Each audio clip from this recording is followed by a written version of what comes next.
Graça e paz, amados irmãos. Estamos aqui mais uma vez para falar ao coração daqueles que tiverem acesso a essas redes sociais.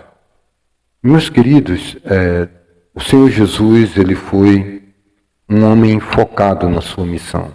Ele tinha uma missão e ele foi focado nessa missão. Jesus Cristo, ele foi focado na sua missão. Ele veio salvar os homens.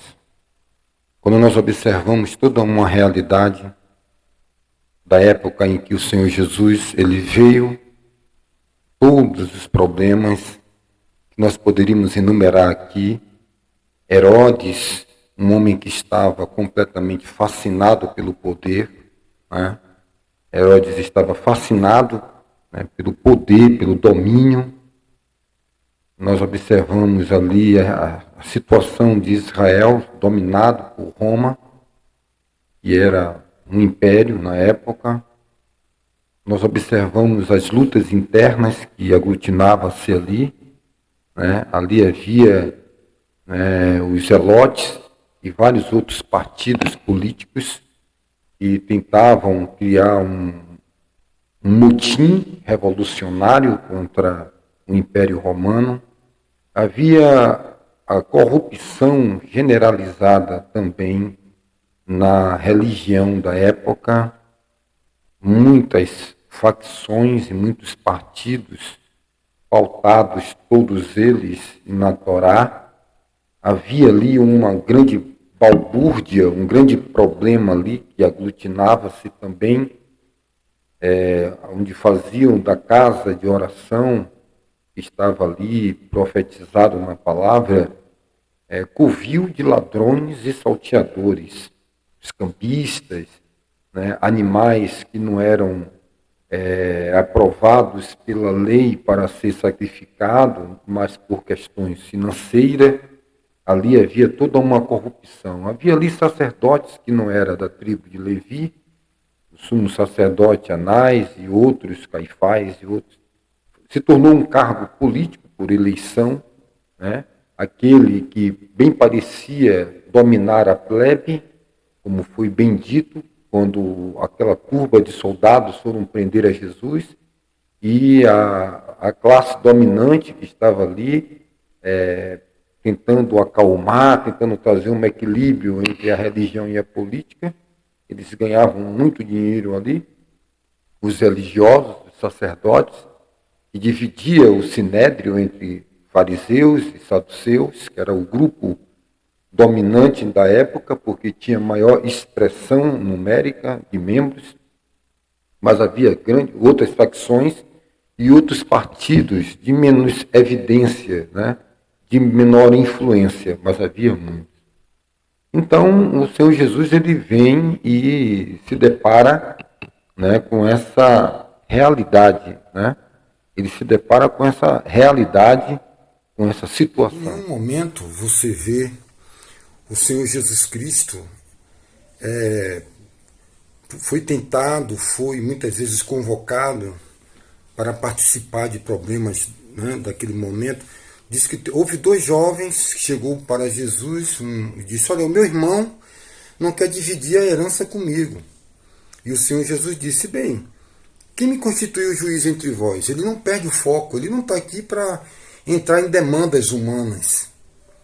Daquelas pessoas que não nasceram de novo e que não têm, na verdade, um sentimento de sofrer injustiça. Como o apóstolo Pedro disse, olha, quando você é esbofeteado, você peca, você é esbofeteado pelo seu pecado, você passa com calma, com tranquilidade, porque você sabe que você é o causador.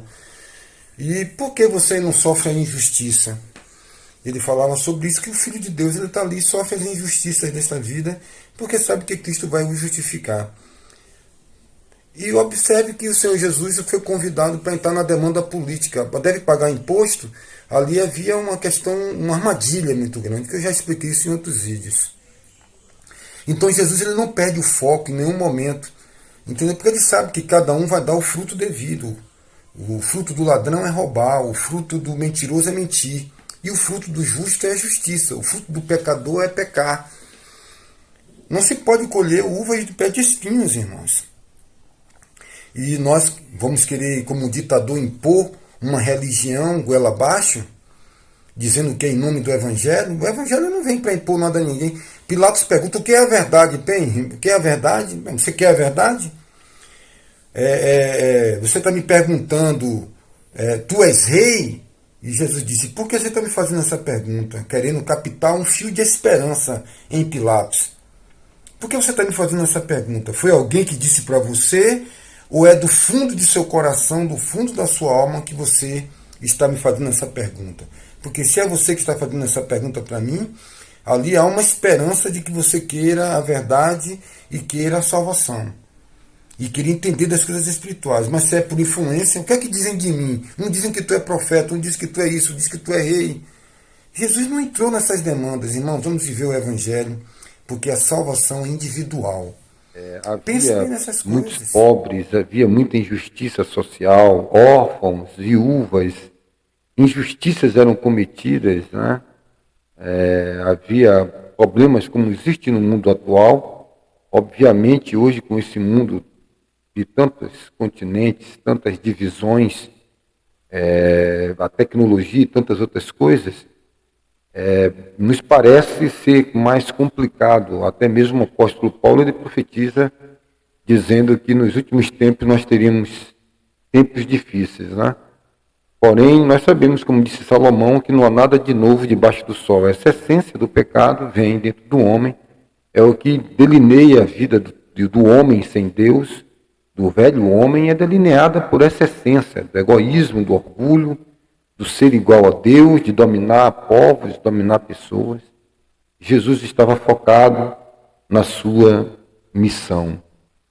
Nós aprendemos com ele. Por que eu estou falando isso? Nós estamos vivendo hoje uma guerra ideológica, guerra política, guerra religiosa. E onde é que se encontra o Filho de Deus nisso? Não se encontra em lugar nenhum. O Filho de Deus não está nisso aí. Por quê, pastor Flávio? Porque o mundo ama o que é seu, irmãos. Jesus disse: se vocês fossem do mundo, o mundo te amaria.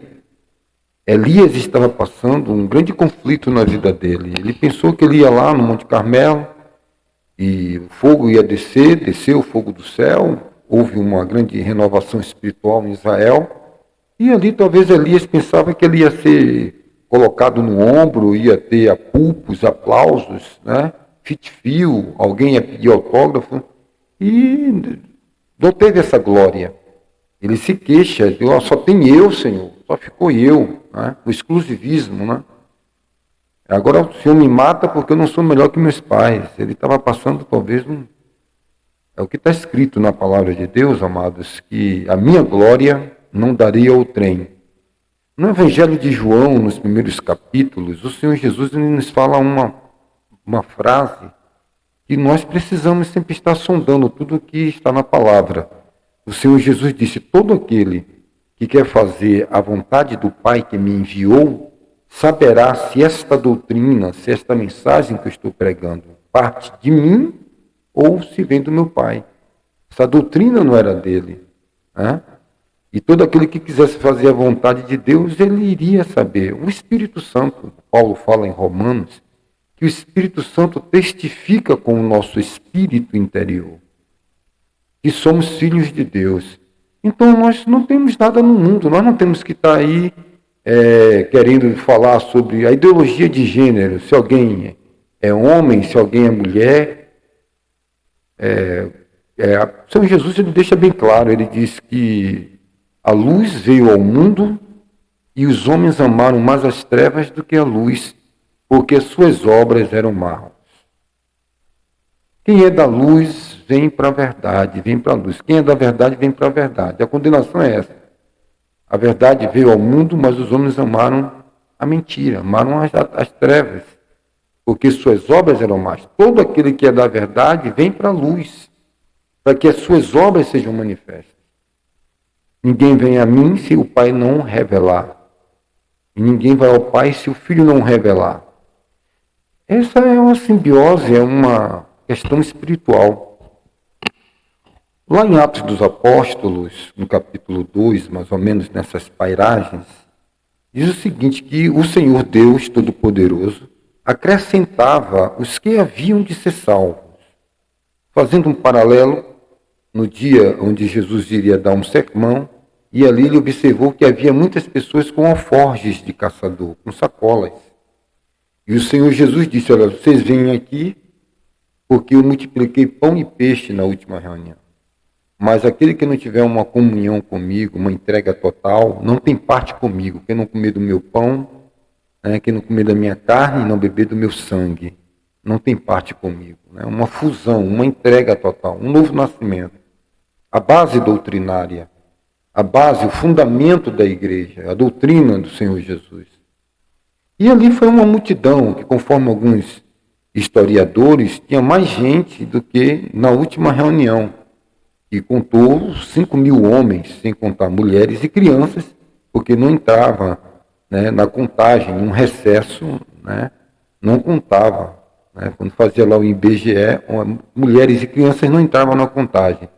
Se tinha 5.000 homens, vamos colocar aí uma quantidade pela metade de mulheres e crianças, porque não havia métodos contraceptivos, e quando os pais iam, levavam seus filhos.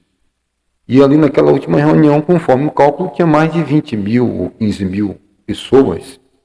E todas elas foram embora ao ouvir essas palavras do Senhor Jesus. Jesus olha para os discípulos e faz uma pergunta que talvez deixe muitos atônitos.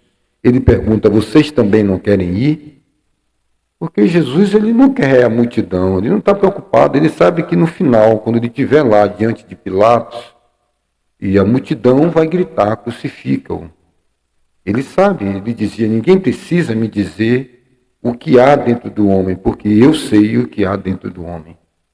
Então nós temos que agora, nesse exato momento, irmãos, onde a porta da graça ela vai se fechar, onde vai se cumprir tudo, as profecias estão se cumprindo, temos aí um Deus todo-poderoso, eterno, e não quer que nenhum homem se perca, mas que todos venham ao pleno conhecimento da verdade, E o Senhor, ele, pela sua infinita graça, quer que os homens se salvem, se afastem desse mundo de iniquidade, esse mundo imundo. E nós sabemos que o momento agora dos filhos de Deus é sair das religiões. As religiões elas não têm resposta para essa tecnologia, porque como ela é do mundo, não foi Deus que fundou nenhuma religião, e como ela é do mundo, a tendência ela é cada dia mais se deteriorar e ficar as pessoas que não querem realmente ter um impulso pela verdade. O apóstolo Paulo deixa bem claro que Deus ele iria, nos últimos tempos, enviar a operação do erro para todas as pessoas que não tiverem um amor à verdade. Paulo exorta a igreja de Corinto, dizendo, paz seja com todos aqueles que amam ao Senhor Jesus Cristo com um amor incorruptível. Então, qual o meu papel, o seu papel?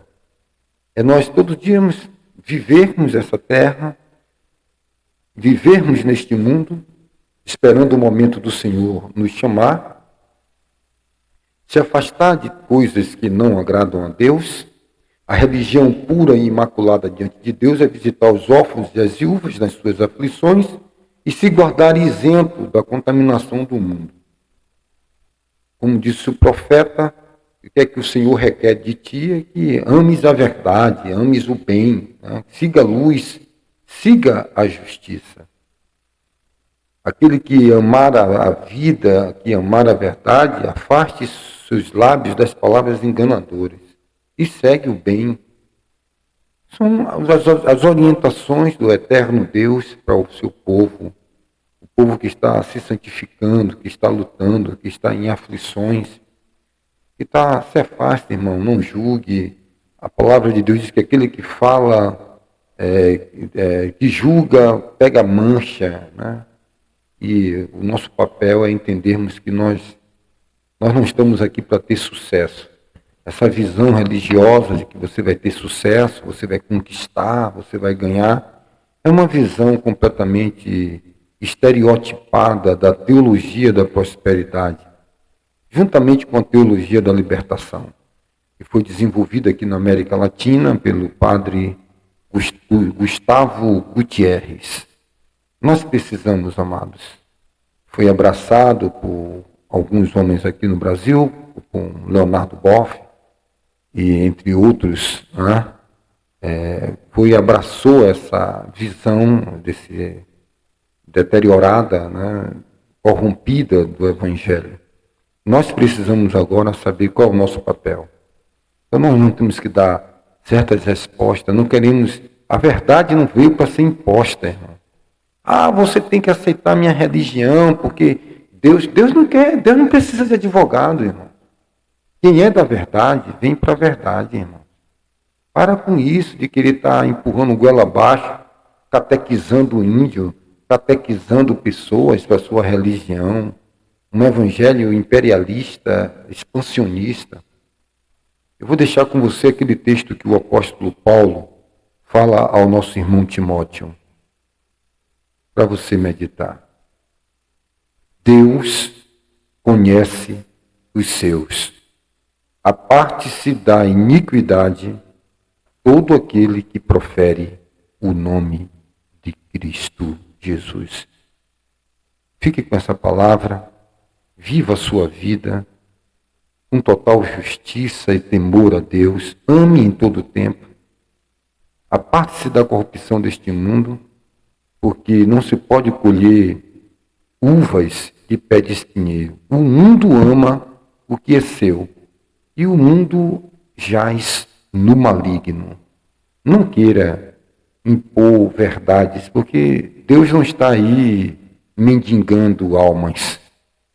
Os que são da verdade virão para a verdade. A chamada final do livro de Apocalipse é essa: sai dela, povo meu. Que Deus nos abençoe.